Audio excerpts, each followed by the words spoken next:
hearing right here in the heart of mining country. Mountain Iron Buell students, I'm excited to see so many of you here. As your congressman, I'm pleased to bring the Energy and Minerals Resources Subcommittee to your auditorium.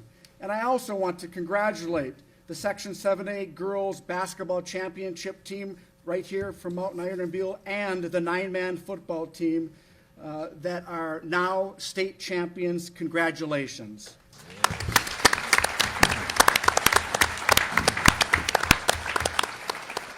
We are bringing members of Congress here to see what you all see every day, to hear your desires, receive your input, and therefore make better laws and policies when we're in the halls of Congress back in Washington.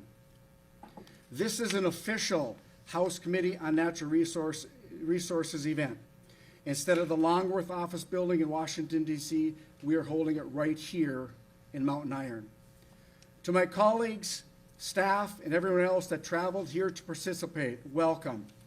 As you have seen and heard, we are proud of our mining heritage and culture up here. Our vast mineral wealth is one of America's assets, while providing an unparalleled local economic engine. We work, live, and play here, and we have massive amounts of minerals, and we will continue to mine for generations to come. And that's why these field hearings are so important. Words can only paint so many pictures, and I appreciate my colleagues coming up and visiting the Iron Range and learning more about our vast history.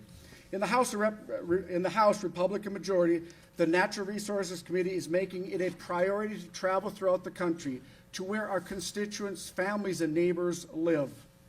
This field hearing is one of many reasons I sought to be chairman of the Energy and Minerals Resources Subcommittee. Since my first days in Congress, I sought to elevate the issues our natural resource-based economy here in Minnesota faces, putting our communities on par with other communities across this great nation. About 140 years ago, we sent the first shipment of iron to the steelmaking facilities around the Great Lakes. Since then, our iron provided the raw feedstock that helped win 2 world wars and built America. Today, taconite, the ore that we mine today, fuels 80% of America's steelmaking. Driving through the Iron Range is a reminder of how the mining industry has grown and innovated to become the modern, clean, and forward-thinking community we have today. Our reclaimed mines dot the landscape where we see wildlife flourish, access drinking water, and where we recreate. Now northern Minnesota has an opportunity to supplement our great iron mining heritage with the non-ferrous metals we need not only for applications like energy technology, but for our iPads, our cell phones, healthcare, defense applications, and much, much more. Occurring alongside the legendary Iron Range are the greatest untapped mineral deposits in the world. The Duluth Complex and the Tamarack Complex combine for 95% of America's nickel, almost 90% of our cobalt, 75% of our platinum group metals, and more than 1/3 of our copper. And again, this is only the supplement to our massive remaining iron reserves. But sadly, we are not currently mining any of these precious metals due to onerous permitting regimes, bad decisions made by activist administrations, and of course, endless litigation. For example, the New Range Copper Nickel Project is on year 20 of permitting and litigation, despite winning lawsuit after lawsuit over the years. The Twin Metals Project, situated on federal land in our working Superior National Forest, had its long-standing mining leases pulled and a massive ban on taconite, copper, nickel, and cobalt, and other platinum group metals. So let us be clear, this is a mining ban on critical minerals to include copper, taconite, and more. The Interior Secretary, Secretary Haaland, under oath in front of this very committee and one other, stated that she did not know critical minerals were present when she banned mining, despite her very own agency publishing the list of critical minerals every year. Therefore, I introduced a resolution 1 week ago that would use our congressional authority to disapprove of this mining ban and give the Twin Metals Project a fair opportunity. But the mining opportunities throughout northern Minnesota are limitless. Talon Metals in the small town of Tamarack about 90 miles south of here, is poised to offer a mine plan of operations. Talon operates on private, state, and county land while continuing to discover world-class mineral reserves. The company has already signed an offtake agreement with Tesla, contingent upon permitting, and has made a strong commitment to our community. And I should add, I am disappointed that my colleagues on the other side of the aisle did not show up today. They were all invited to this committee hearing today on mining. Some of my colleagues on the other side of the aisle say the right things at the right times in public and during election years, but when it comes time to vote, where the rubber hits the road, they do not show up to advance our mining, not only in northern Minnesota, but across this great nation. So I once again thank our witnesses from Minnesota's 8th for sharing their experiences, and my colleagues from Georgia, Indiana, Michigan, Virginia, and Wisconsin for joining me, and once again to the Mountain Iron Buell School System for welcoming us. Now for witness introductions. Jessica Johnson of Tamarack, Minnesota, serves as a community outreach and government relations manager for Talon Metals. Dean Peterson of Duluth, Minnesota, is the chief geologist for Big Rock Exploration. Joe Baltich of Ely, Minnesota, is the owner of Northwind Lodge, an artist and a bus driver for Ely Public Schools. I want to now recognize Ms. Johnson for her opening statement. Thank you. Can you hear me? Try it again. Can you hear me? Yes. Great. Thank you, Chairman Stauber, and members of the Subcommittee on Energy and Mineral Resources for inviting me here today. I am here today representing Talon Metals as the Community Outreach and Government Relations Manager.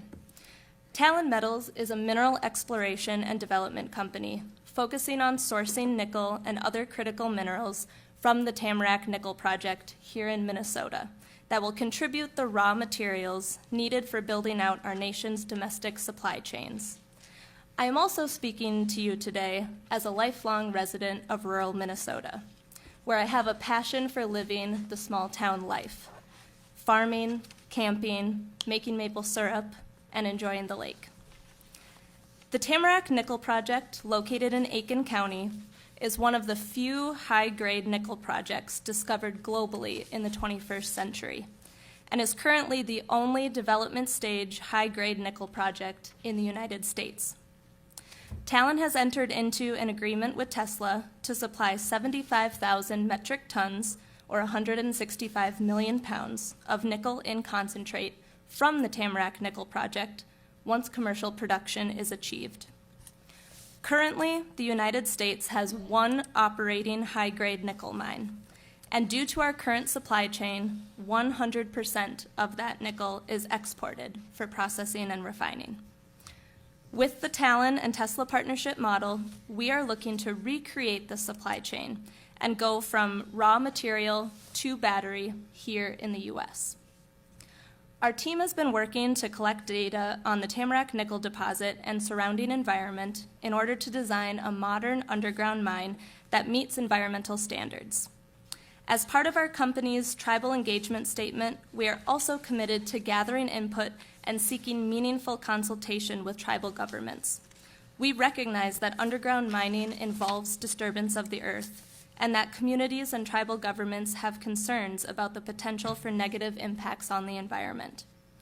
We intend to submit a plan for the regulatory review process that addresses the concerns we hear and incorporates the values and interests of our communities and tribal governments. The mine plan we submit will utilize best practices for modern mining and the latest technologies to both protect the environment while also producing the natural resources required for the energy transition. Looking at the Tamarack Nickel Project, we can see the potential for discovering more critical minerals here in Minnesota. The current known nickel resource at Tamarack is a small portion of the remaining geological area of interest for Talon. And while we are moving forward with shaping a mine design, For the known resource, our team is also continuing ongoing exploration. In our most recent efforts, the exploration team has intercepted high-grade, world-class nickel mineralization up to 2 miles away from the current known resource. As a resident of Aiken County, I have seen the benefits that have been brought to our community from mineral exploration activities.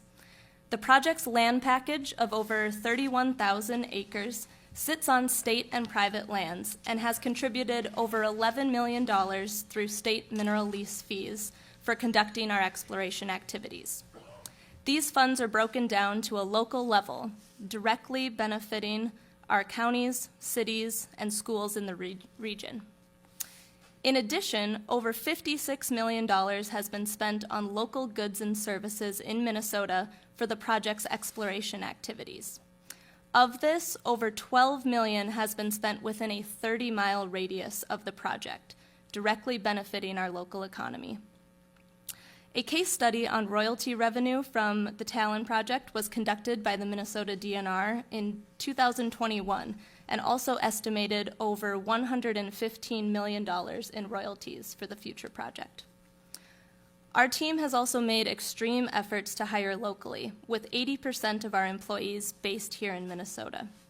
For future underground mine operations, Talon has a partnership agreement with the U.S. Steelworkers, which will support regional workforce development. Our team at Talon believes that we can explore and develop new sources of nickel and other critical minerals for battery manufacturing in the United States, while also protecting the environment, cultural resources, and our communities. As a community member in Tamarack, I believe that we can do this too.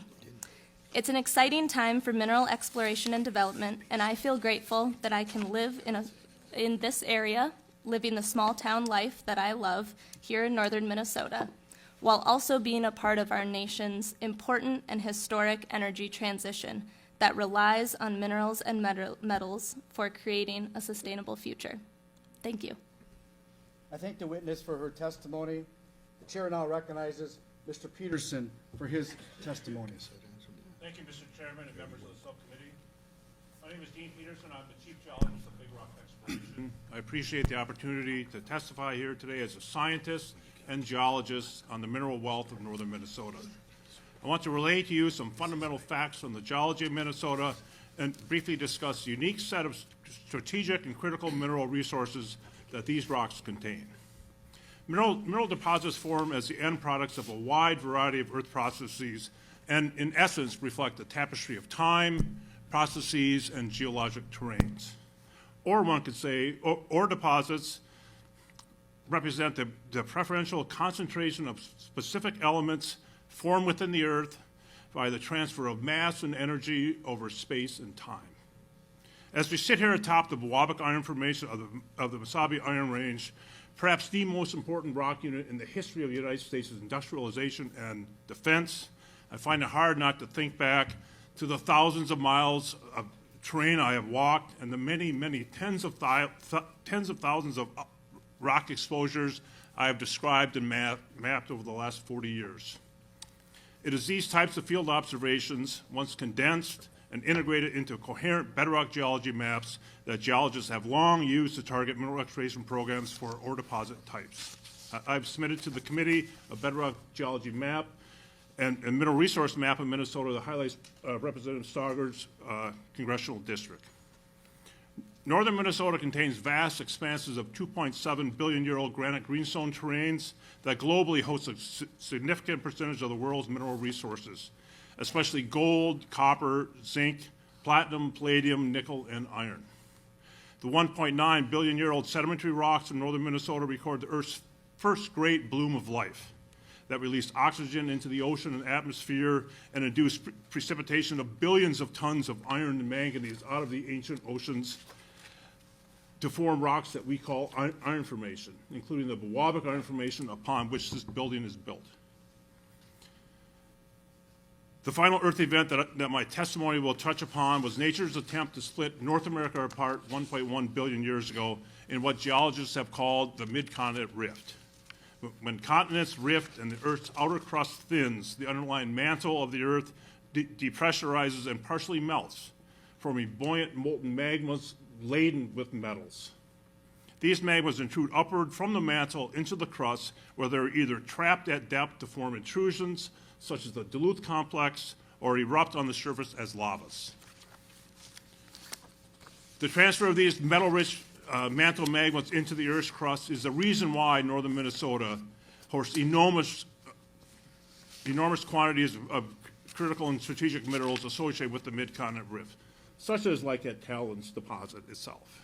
Essentially every atom of copper, nickel, cobalt, platinum, palladium, gold, silver, titanium, vanadium, and iron known to exist in those deposits were transferred upward from the Earth's mantle into the upper crust by these buoyant magmas.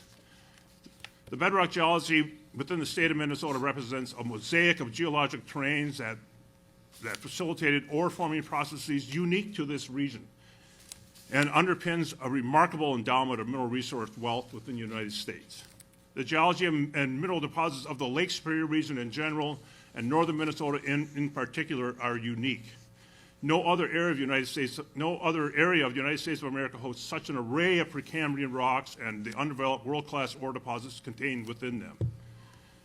My few allotted minutes here for this testimony are not enough time to adequately describe the value and future potential of the mineral resources present in northern Minnesota.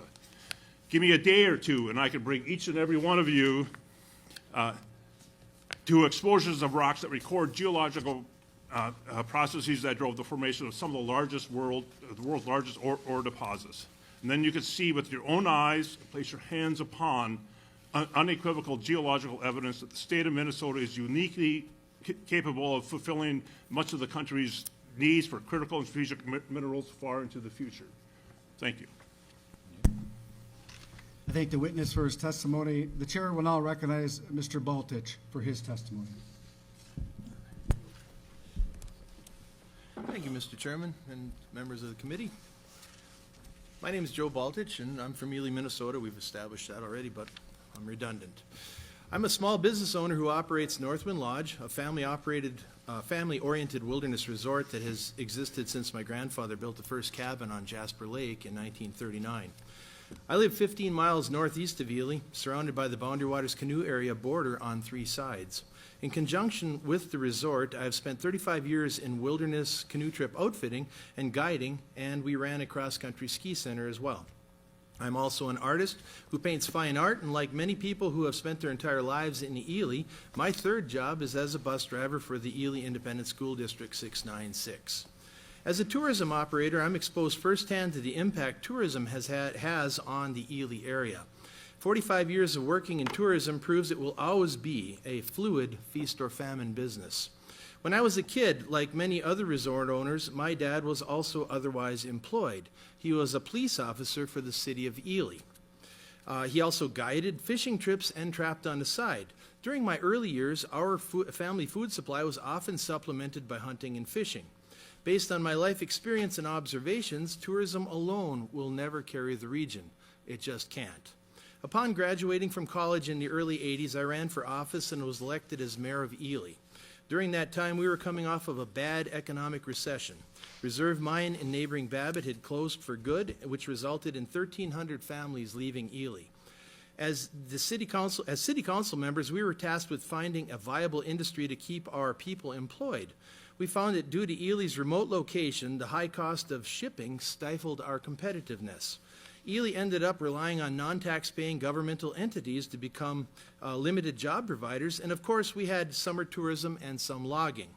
Today, as is evident in the empty homes and storefronts that now still line our streets, we are still struggling. In Ely, Goodwill couldn't even make it when selling a free inventory. Accordingly, I will say that the pandemic flurry of activity that we've just experienced will be fleeting as well. Iron ore from Ely and the range was consequential to winning World War II and also rebuilding war-torn Europe and Japan in the years following. After 88 years of unregulated massive iron mining into the early 70s, the federal government found our most precious resource, our water, to be pristine enough to create a designated wilderness park called the Boundary Waters Canoe Area. We were all told that the highly restrictive BWCA was going to be a big draw for tourism, but with about 100,000 visitors to the park per year spread over 6 different access regions and limited travel permits, that was a lot of baloney. Meanwhile, there are constant environmental lawsuits directed at mines for supposed BWCA pollution. Living next to this park feels like having a perpetually vindictive dog waiting to bite us for some environmentalist perceived infraction. Despite alleged dust and water from mining, our water is still clean, the air is fantastic, and our fishing is still awesome. We have abundant wildlife. This despite all the claims against the mining industry, which has operated for far longer than the Boundary Waters has existed. Like slip and fall attorneys, I'm convinced that environmentalists mainly litigate for cash flow. Given the market-based volatility of the taconite industry, mining diversity is sensible. Copper-nickel would add regional stability to the range. Filling the need for critical minerals mined and controlled inside the United States for the national defense is just plain smart. With the massive tax dollars that would benefit all Minnesotans, the gains to the Mineral Trust Fund for schools, and the strong market demand, copper-nickel mining is the way of our current and distant future. The year is 2023, not 1955. Modern mining technology and local miners are fully capable of performing well at both polymet and twin metals. A current example of successful modern-day mining in a water-rich environment is the Eagle Mine in western Marquette County, Michigan. They literally began mining copper in 2014 under Obama's EPA and have expanded their underground operations since. How come they can do it? Ely is sitting on an estimated $550 billion in copper nickel. I'll repeat, $550 billion of copper nickel. I want to see 200 and more year-round employed copper nickel miners making $85,000 per year while shopping in the region and at Ely's grocery store, so it'll be there when I'm 80 years old. Copper mining will actually improve the tourism industry. Just like Red Lake, Ontario, where for 40 years they've mined gold immediately next to their beautiful Woodland Caribou Park, our Boundary Waters will remain as it is today, beautiful and inaccessible. Based on our state and federal laws and regulations, plus an experienced, proud workforce, there is no rational reason that says Americans, namely Iron Rangers, can't get this done right. We can and we will. Thank you. I want to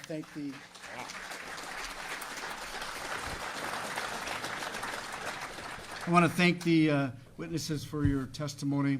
And now we will move to the questions portion. I first recognize myself for 5 minutes. Ms. Johnson, Mr. Baltich, and Mr. Peterson, great to see you all here again today, and I appreciate you coming and giving your testimony. Mr. Peterson, in your testimony you stated, and I quote, "No other area of the United States of America hosts such an array of Precambrian rocks and the world-class ore deposits that these rocks contain," end quote. That's high praise. Yet we are only mining iron right now compared to other non-ferrous deposits that you have mapped. What makes the Duluth complex, the Tamarack complex, and the rest of our geology up here so special? Well, what makes it so special is what I described, the 1.1 billion year old mid-continent rift. When you melt the mantle, you exchange all those elements from the Earth's mantle and drive them up into the crust. And there is no other part of the United States of America that something like that happened. We've talked about the Eagle Mine in Michigan. That's part of the mid-continent rift. It's part of the same process. But the rocks there have been uplifted a little bit differently than they are in Minnesota. So we don't see the intrusions at depth like we do in the whole Duluth complex. And the Duluth complex, as a mafic intrusive body, is the third largest known on Earth. You know, it's gigantic, kind of intrusive body that goes from Duluth up toward Ely and then all the way almost to Grand Marais. It's a giant body of rocks that actually, when you're out there, I mean, you go south of Ely on Highway 1, you cross the Quishway River, and you'll be in rocks that 100% of it is from the Earth's mantle. And there's nowhere else in the United States that has things like that at all. So, thank you. yeah. Ms. Johnson, thank you for joining us today. The Tamarack project on state and local land is generating millions in revenue in Aiken County and the state of Minnesota. Once the mine plan is offered, and you were to get a project up and running, can you discuss the further investment that would follow and how that would further benefit an area in need of economic development?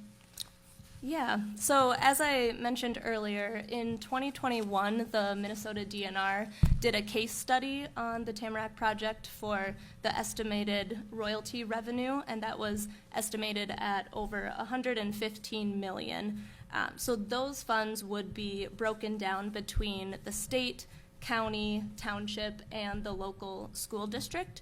And this is really a huge impact for our area in Aiken County. If you're not familiar, Aiken County has a population of approximately 9 people per square mile. And in the city of Tamarack, where our project is located, we have a population of 62 people. So the revenue like this would be greatly beneficial. In one of the poorest counties in the state. Yes, yep. And then for future jobs, we're currently estimating about 150 additional jobs to what we already have on site, which is about 80 for the mine operations. That is not including construction phase as well. So there would be more to come with that. Can you discuss some of the local support for the Talon project? Yeah, so with my role with community outreach, I have the privilege of hearing a lot of different perspectives on our project. We have quite a few local year-round residents that we've built some strong relationships with. This project has been explored since 2002. So a lot of times our supporters in the area, we often hear them say, when are you going to finally start mining? That's typically the question that we hear. But we also hear people that have concerns as well, just with the fear of potential negative impacts. And I really think that hearing those concerns is helpful at this early stage because we can incorporate those perspectives as we're still shaping our mine plan. But overall, in the community, I really would say that the majority of people are neutral. They understand and acknowledge the need for minerals and metals in our daily life, but they also want to see the environment protected, and that's a good thing. And I think that's what we're about to enter with our project as we start the permitting process. Thank you very much. Mr. Baltich, as a former mayor of Ely, you saw what happens to regions when mining operations decline, and as a longtime resort owner, you testified about the resort industry's feast or famine business. Can you share with the audience the impact that copper nickel mining would have on Ely and the surrounding area, and how modern mining can truly diversify the economy? Sure. An immediate impact would be if a mine was up and running and they had a number of employees. Those employees all have family. And back in the 70s, when the mines were running, when Reserve Mine, that was a big employer to Ely back at that time. When they were operational, it was not uncommon at all to have lodge guests come to stay at our resort that had kids that were working in the mines. And, the adult children with their families. And so Grandma and Grandpa would come stay at the resort, and then they'd have the grandkids for the day. They'd babysit. They'd go down by the beach, hang out, and go fishing. Or they'd go visit the kids when the kid had a day off. But they didn't want to stay with the kids. They wanted to stay at a nice resort somewhere so they could have a nice time. And then when it gives time to hand over the grandkids at the end of the day, you hand them over, and then you go back to the resort, and stay there in a nice cabin. And so we used to see that all the time. And if we saw it, so did many other places. It's not just us.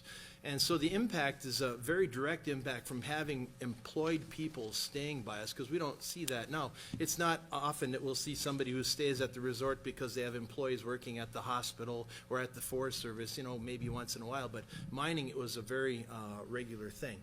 And so we would see that, and my motivation for this whole thing is to keep a grocery store going for when I'm old. I don't want to have to rely on Amazon.com to get my celery. As I kind of want to have something when I'm in Ely, because I'm watching all kinds of beautiful storefronts in Ely that have got stud walls inside. It's because there's nothing in them. People are fixed up the outside and are waiting for somebody to come and rent it. oh boy, how many years now? 7, 8, 9 years, or waiting and waiting and waiting. It's time that we have something that gives solid year-round employment to a large body of people, because we've got an industry sitting here, it's just underground, and there's no reason why we can't be going underground, 5,500 feet below the Earth's surface, and mining and hauling it out. I just can't see how it's going to disturb anybody. Thank you, Mr. Baltich. My time has expired. Oops. I will now turn the questioning for 5 minutes over to Mr. Whitman from the state of Virginia. Well, Mr. Chairman, thank you, and thank you so much for holding this hearing. We are honored to be here in northern Minnesota in your district. What an incredible, incredible place. We're just very enthralled by the richness of resources here, but the most amazing resource are the people of northern Minnesota. So thank you so much. I want to thank our witnesses here today, Dr. Peterson, Ms. Johnson, Mr. Baltich. Thank you so much. Thanks for sharing your perspective with things. Dr. Peterson, I want to begin with you. I really am taken by your testimony about the richness of the mineral resources here in northern Minnesota. You talked about the mid-continent rift and how it's unique geologically to this area. Give me your perspective. You know these resources probably than any other geologist on the face of the earth. Probably know them better. Give us a perspective quantity-wise as you would quantify how much of those non-ferrous minerals are here in this mid-continent rift in northern Minnesota versus not just in the United States, but maybe any other place in the world. Yeah, actually, in my written testimony, I actually have some numbers. I don't know if you've seen those numbers. did. Right? I don't have Yes, that in front of me, yes, so yes. I don't know exactly the numbers, but I know, and those numbers are actually real. They're not mine. They're actually numbers that are what we call in NI 43-101 reports. It's actually because the companies like the Duluth Metals that I was involved with, and all these Talon is probably, they have to disclose information to because they're public companies to shareholders. And there's rules. There's very strict rules. If anybody's ever had to deal with the SEC or something, it's very strict rules, right? So companies have to do this, and they have to actually disclose information. And those are all public documents. And over the, long time, I can compile that information like anybody can, right? And I know, maybe Representative, you have those numbers, but Yes. I know in copper there's, defined in these resources is 86 billion pounds of copper. Mm-hmm. And anybody can do the math, right? At $4 a pound, it's like, there it is. And those numbers are in situ. That's actually the amount of material in the rock itself. You can't mine all that unless you do an open pit, but if it's underground, you have to leave, quite a bit of it there because you can't mine it all. But those are the numbers that are there, and all those numbers just represent the boundary of resources that have been drilled. There's a whole bunch of other areas, probably 15-20% of the known kind of mineralized zone are within those numbers, But there's not enough information to define them. But they're gigantic numbers worldwide in copper of this type of deposit. It's, I think, the second largest, the third largest known kind of nickel resource of these kind of deposits formed from melting the mantle, which are the major, sources of those metals, on Earth. And the platinum and palladium, they're also gigantic numbers, kind of, worldwide. And there's really nothing like it in the United States, anything else like that at all. So would you agree that it'd be safe to say that the value of this resource is probably over $1 trillion and one of the largest complements of combined non-ferrous minerals anywhere on the face of the earth? Yeah, I would agree with that. Okay. Let me ask this too. We talk about these minerals, and there's a lot of attention now on critical minerals and rare earth elements.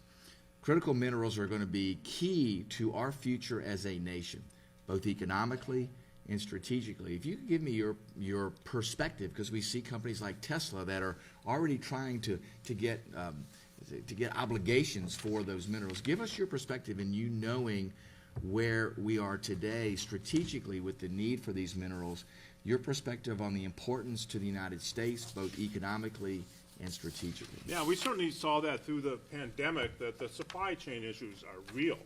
And they're becoming very real in the kind of mineral commodity thing. There are countries throughout the world that are buying up mineral resources all over the globe, you know. Would it be safe to say those countries would include countries like China? Yes, that would be safe to say. You know, it's well known. You know, they're buying all kinds of resources in Africa and so on, and kind of taking them off supply chains to the United States of America and just the Western world. So those are real serious issues, and so, you know, I mean, for a country like the United States, a very developed country, we need our own sources of minerals, you know, for our economy and for our national defense. It's just, those are just the facts, right, you know. Very good. Mr. Chairman, thank you so much. I yield back. Thank you. Next, we'll go to Representative Tiffany from Wisconsin for 5 minutes. Thank you very much, Mr. Chairman.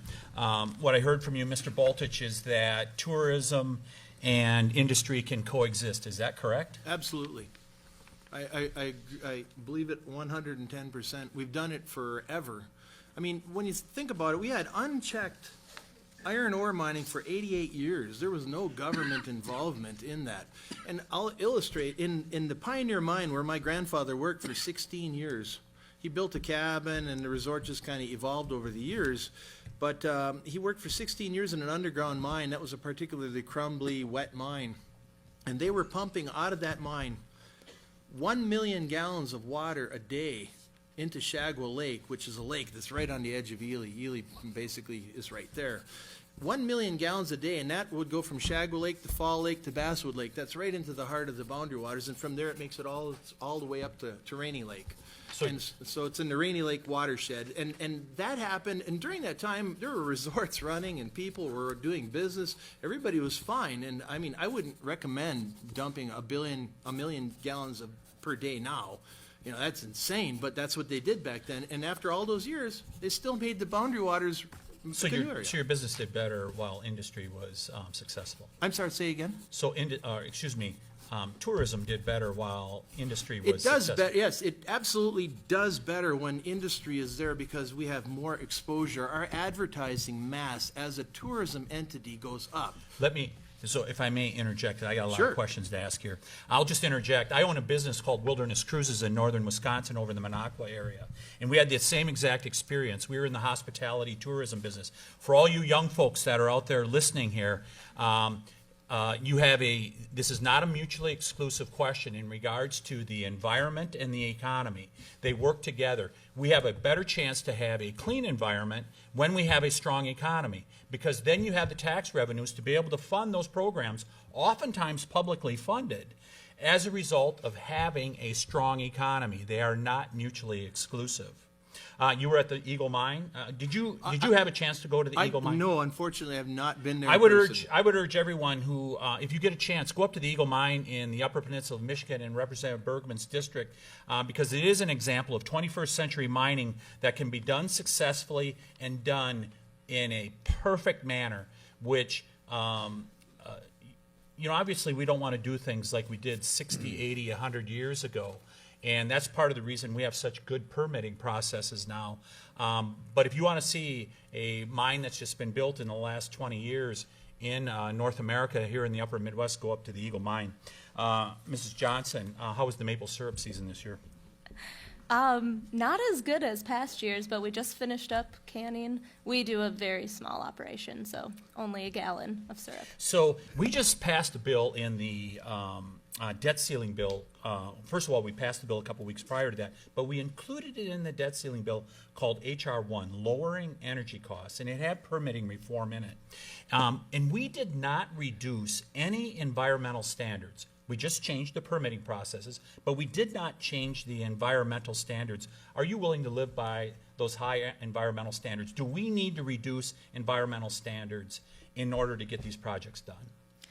You know, I'd say for our project, we are very early stages. We have not yet started our permitting process. We're also a bit unique because we are on state and private land, so we will primarily be going through a state permitting process with a few of the federal permits.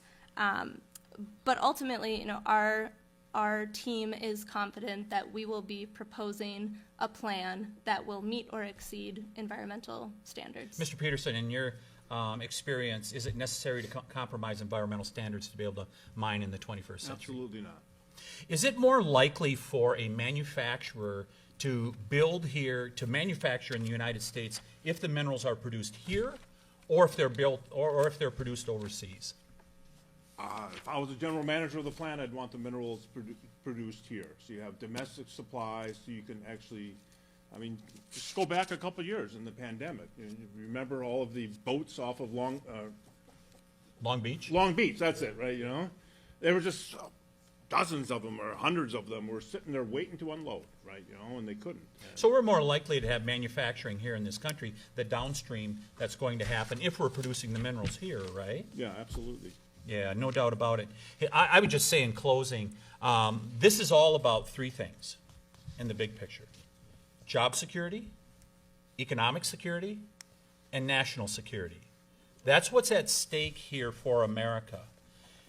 There used to be a mine that operated in my district, the Montreal mine, right near Hurley, Wisconsin, closed in the mid-1960s.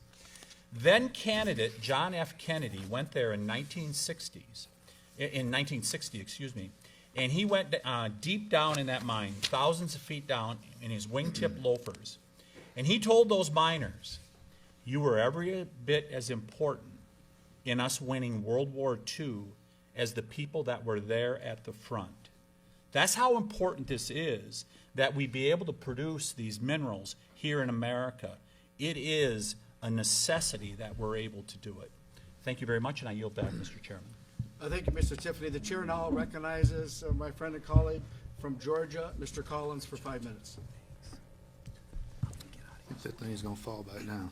Thank you, Mr. Chairman. And as me being from Georgia, now I don't talk as fast as Miss Tiffany. I think I should get 30% more time. Give him 6 minutes.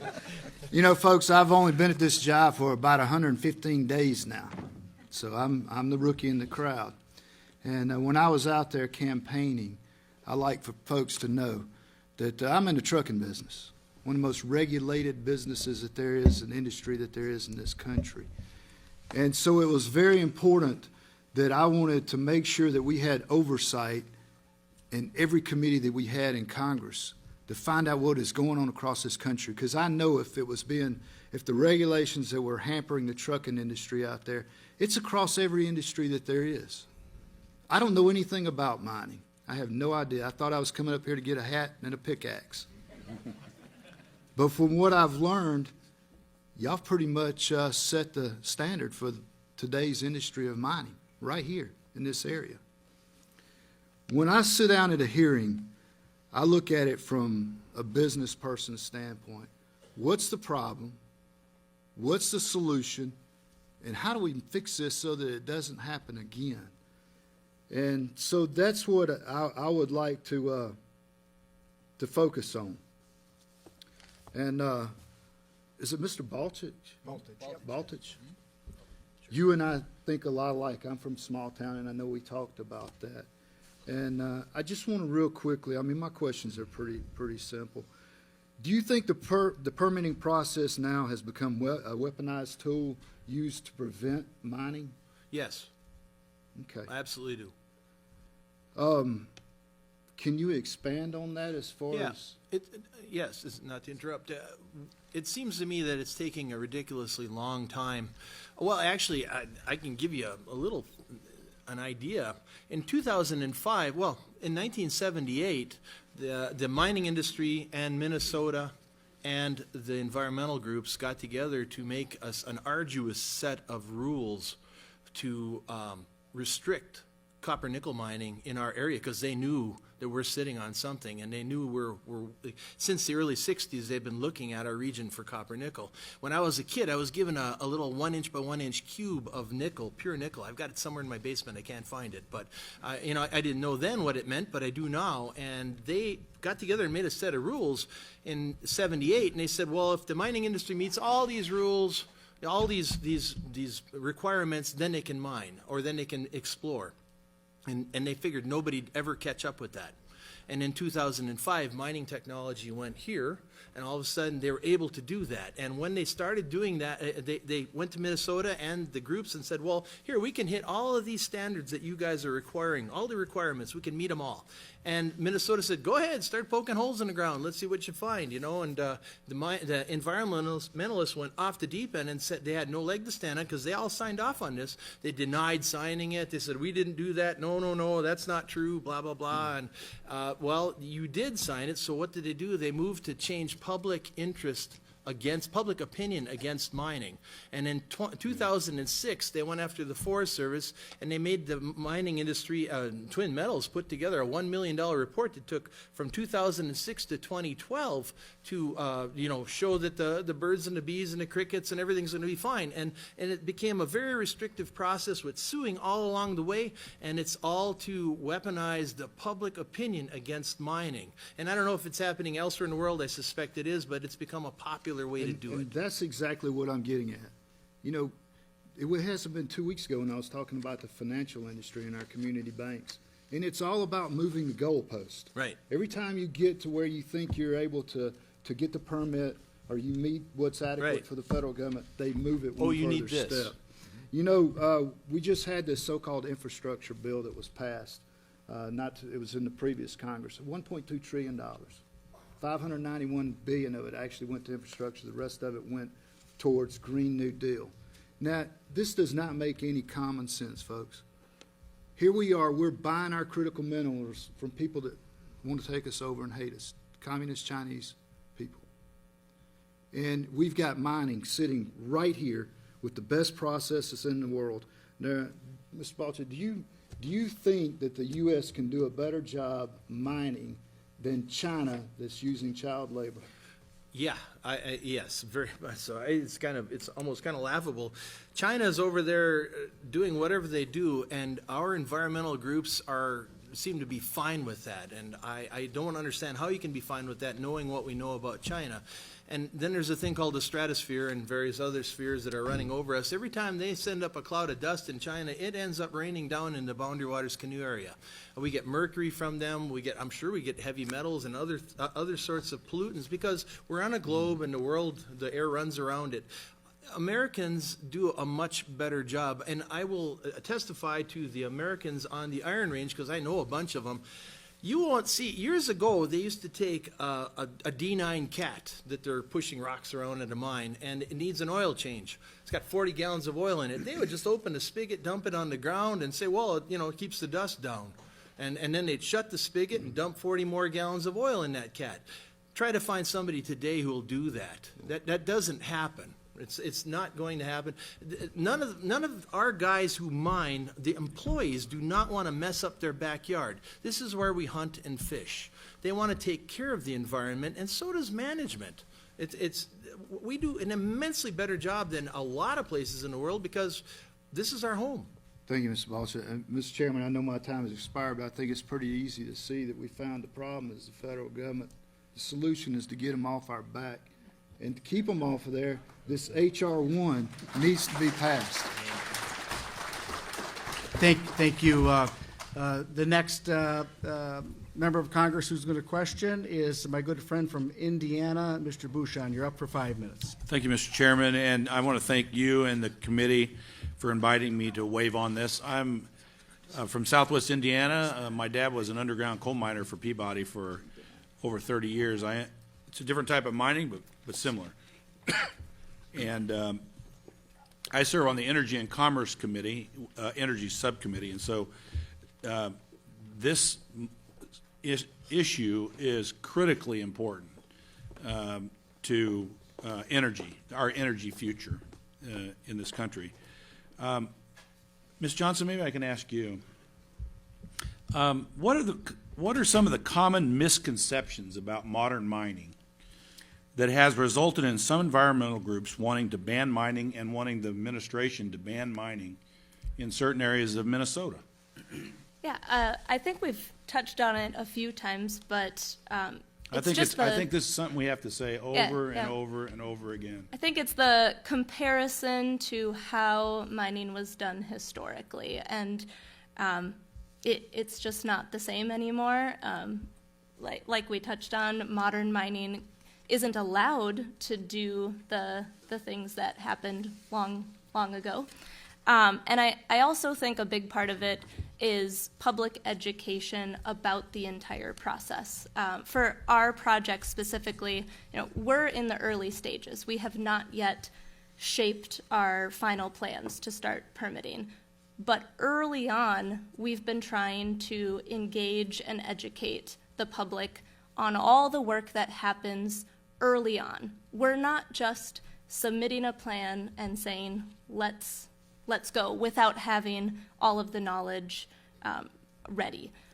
We do a lot of work being as transparent as possible. We actually have an open door policy at our project just in the exploration phase. So people are able to come to our project. They can see firsthand how we go about exploring, meet our team, talk to our environmental scientists, and really get a better understanding of the full process. And I think that's what's needed.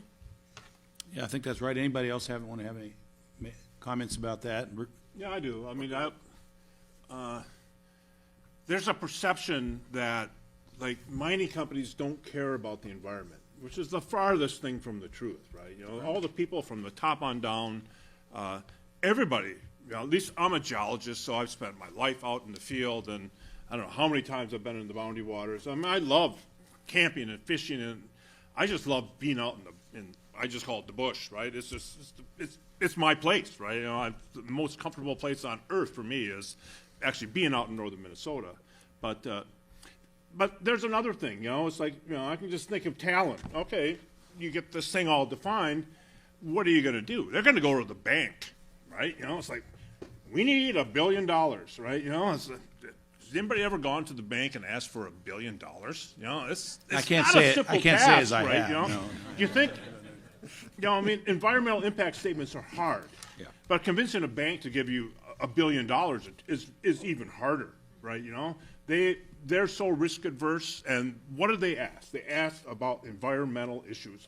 It's just ingrained in you. So people in mining actually totally get that, right? It's like, we have to do this because if we don't do this correctly, there's no way this project is going forward because we will never get the money to actually do it, and so that's what I want to add to that. Yeah, I mean, I think, I've experienced this in the coal mining industry, compared to the way it was, when my great-grandfather was a coal miner back in the 1930s compared to today, and where we are technology-wise, and also, again, as both of you pointed out, everybody in the industry lives on the earth and they want to protect the environment. I have a big agricultural area, and another issue, sometimes we have things related to agriculture and farmers, and again, environmental groups are critical of the farmers for a variety of different things. There couldn't be more people more strongly for the environment on the face of the earth other than people that mine the soil, that plant and utilize the soil as their job every day. So I think one of the things that's important I found is to bring people, like this hearing, and we need to have some of our colleagues that have a different view of ours come here, because unless you're there and you talk to the people, I find that you really can't make a good judgment. I'll say this at my final. I invited President Obama to come to an underground mine in my district. I invited him personally. He happened to come to the district for something else, and I invited him, and he never came. But if he would have talked to the workers and saw what was happening, I think maybe their view of the situation would have been maybe a little different. I yield. Thank you very much. And before we get to the last speaker, I've been asked, the buses need to pick up the students. People, if you are parked in a bus lane, please move your vehicle immediately. The buses have to get in. And if you even think you're parked, go double check so the buses can safely load the children from the school. And our last witness is General Jack Bergman from the great state of Michigan. Congressman Bergman, you're up for 5 minutes. Thanks, Mr. Chairman, and thanks for inviting me to join you all. This is really coming back to my roots in so many ways. When my dad's family came to the U.S. from Sweden, my grandfather was actually born in the company mine clinic in Montreal. So, when Rep. Tiffany mentioned that, Grandpa was an iron miner. On my mom's side, we had relatives who lived and worked the mines in Hibbing for a very, very long time. So for me, this is a chance to rekindle some thoughts I had as a young boy and as a young man as I chose professions and watched my friends decide what they wanted to do in life. But the one thing, at least the guys and gals that I hung around with, we all love the outdoors. And even, by the way, I left the snow in the UP when I came here yesterday. I want you to know I did not bring it with me, but we got a foot of new snow yesterday, and I had to cut a tree out of my driveway to get on the road to get over here. But the point is, we are all God's people, and guess who put all the minerals here? It wasn't happenstance. It's part of God's plan. But the idea that there are entities, and they pretty much by and large break down to governmental entities who are energized by a few probably nice but clueless individuals who don't understand what it means to enjoy the environment, to do all the things we do with the environment, whether it's grow, whether it's mine, whether it's fish, whether it's you name it. But we are so blessed to live in the part of the world that we live in with all its natural resources.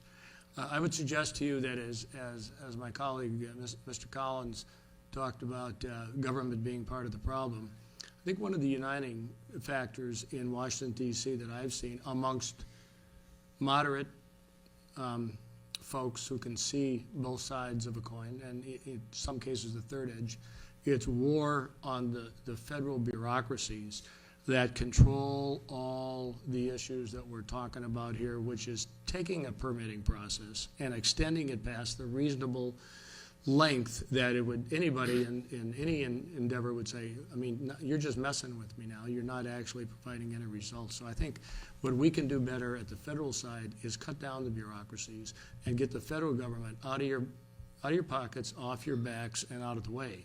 So speaking of bureaucracies, I guess what I'd ask the panel is that, you have federal bureaucracies and you have state bureaucracies. Would any of you care to comment on how the state of Minnesota, because they're a sovereign state here, how they are reacting and being a partner or not as far as moving mining forward? Well, at the governor's level, we don't have any support. I don't feel we have any support at all from Governor Walz. And he's hanging in with all the environmental groups against mining. He's pushing for a green industry, but he's not supporting mining in northeastern Minnesota. I don't understand how you can connect those two dots. We want to have electric cars which need a lot of copper. The average Toyota Prius, which is a hybrid, takes 75 pounds of copper. I don't know how many pounds goes into an electric car just of nickel. I mean, when Talon gets up and running, they're going to do very well on all that nickel that they're going to need. But meanwhile, we don't have enough resources right now to do all that the governor wants to do in a very short amount of time, and yet the governor isn't supporting mining in his own state. At least we could be, as we're lining up for this big pipe dream, we could at least be mining, in Ely and being ready to go, as opposed to, I'm going to expound just a touch. The Boundary Waters Act has a line in it, a paragraph, that says, that's PL 95495, it says that the president, in times of national need, can override the entire Boundary Waters law. And that means that he can go 5 miles past my house and start drilling where the copper nickel is right at the surface in Lake 1, and just start pecking at the rocks right there and doing whatever they need to do because we're in a national emergency. So does it make more sense that our governor has a mine in place so we're ready to mine in case of a national emergency? Wouldn't it be better to have the infrastructure here now instead of waiting until, oh my God, we're being invaded, we got to go and start digging up rocks and wreck everything? We could have the mine, we'd have the infrastructure in place. Our governor is not doing that. Our legislature is not doing that. They're chasing transgenderism and gosh knows what else. Can I add for a second here? So what I heard you say, now, I'm a Marine, so I very, very, two-syllable words, don't confuse me. Give me the color crayons you want me to use in case any of you engage in those inter-service cultural jokes. But what I just heard you say is that what we're trying to do as the federal government, the leadership, or let's put it this way, the people occupying the leadership positions in Minnesota right now still could be part of a problem ongoing when it comes to unraveling the ball of string and pulling out the bad pieces so that we can get moving forward. Dr. Peterson or Ms. Johnson, would either of you care to comment from your perspective on your interactions, let's say, with the University of Minnesota or other, state and federally funded institutions as you do research? Any thoughts on their commitment to good results in mining? Yeah, absolutely. From a geology perspective, the state of Minnesota is like probably the best in the country in that they've funded a really strong geological survey. The DNR's got the drill core library. I don't know if you guys, it's Yes. unbelievable, a lot of the ideas behind it go way back to the foundation of the University of Minnesota with people by the name of Pillsbury and things like that. And a lot of these things that has happened in Minnesota is because of the Iron Range and because of the University Trust Fund and so on, and how much money royalties the University of Minnesota made by mining university-owned land from the Minnesota Territory kind of thing. And there were some very smart individuals at the university who went into state government to preserving data. So the DNR has got an incredible treasure trove of geological data. They work extensively with the U.S. Geological Survey. Just our LiDAR coverage. Yeah, is so we've got unbelievable. a lot of what I heard you say, a lot of capabilities, a lot of understanding and knowledge that is based in fact, Yes. not fantasy. Ms. Absolutely. Johnson, any closing thoughts here? Because my time is way over. Yep, I think I would just add to what Dina said, we're in that early stage of our project, so with exploration, I would say we have a really good relationship with the DNR, with our mineral exploration permits. But, as we move forward to the environmental review and permitting process, we are just hopeful for a science-based, fair, and timely process. Well, we are the United States of America. The best solutions come at, by far, the local levels. And I would suggest to you I think Michigan and Minnesota right now have a couple of things in common. They have a lack of leadership in the State House, but I'll leave that for another conversation for a different time. And that could probably lend it all the way out to 1600 Pennsylvania in Washington, D.C. But we got an opportunity to change that here. So, Mr. Chairman, thank you very much for the opportunity, and thank you all for being here, especially you all in the crowd. I want to conclude here. I want to thank the witnesses for your valuable testimony and also the members for their questions. Again, thank you for coming up to northern Minnesota and really being able to examine Minnesota's mineral wealth. As you've heard, there's only one other state that has more mineral wealth than Minnesota, that's Alaska. The members of the subcommittee may have some additional questions for the witnesses, and we will ask you to respond to these in writing. Under Committee Rule 3, members of the committee must submit questions to the committee clerk by 5 p.m. on Friday, March 3rd. The hearing record, May 3rd. The hearing record will be held open for 10 business days for these responses. If there's no further business, without objection, the committee stands adjourned.